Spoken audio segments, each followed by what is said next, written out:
Wow, you look, a little different. Yeah, we've got a lot to talk about.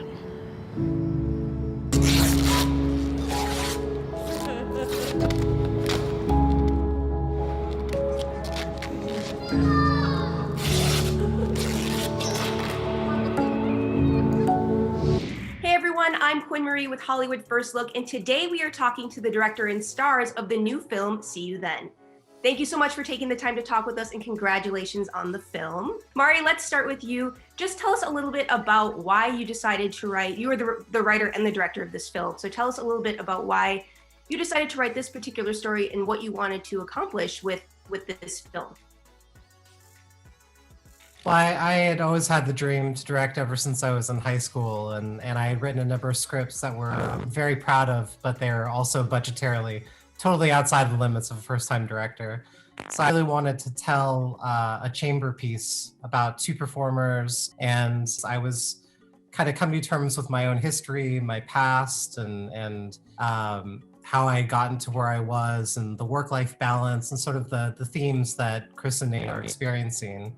And I used the script as a form of art therapy to get these thoughts out into the world and be able to evaluate them. And I just really felt like it was so important to have more stories told within the trans community, but also the Asian American community.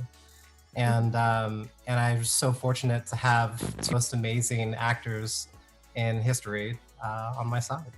And then do you intend to have, you have one character, Naomi, she's Asian American woman, and then you have the other character, Kris, who's a trans woman. Did you intend to actually have them each be a part of you, or was that a coincidence? It was definitely something that on my mind. I think just as much as one of the characters is trans, I really felt like it was important to see more Asian representation in Hollywood, but also with an independent film. I think that I sort of inhabit personality parts of both of the characters, but I also co-wrote it with one of my really close friends who's also a producer, Kristen, and she's certainly as well with her own life experiences and her own personality. And so we were living together, and pretty much the entire time we were living together, we just spent it writing. Your character, Naomi, she exposes a lot of very, intimate and heavy details about her life in this film. How did you go about approaching what Naomi was going through? Yeah, I mean, there's a lot that Naomi is that I can relate to, but there's also a lot that I don't relate to. I'm not a mother. I'm not a performance artist. I'm not a professor. I don't have a history with someone like Kris. So there was a lot that I was having to use my imagination for, and to Mari and Kristen's credit, they not only mapped out a lot of the character details in the script, but also, once we were cast, we did a lot of rehearsing, and there was a lot of room to figure out what this backstory was. So for me, it was as much a really rich exercise as an actor, but also just a dive into the life of this person who I was more curious to learn about. And your character, Pooya, Kris, were you able to, when you read the script, were you able to introduce a little bit more of your own personal experiences as well into that character? I think that I definitely did, but like Lynn was saying, there were obviously differences between Kris and I.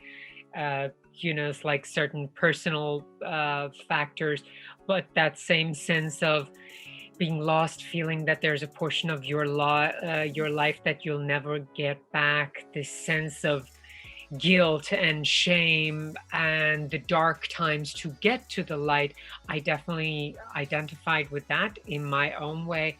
But what I also just liked about her was that in many ways she was very different from me.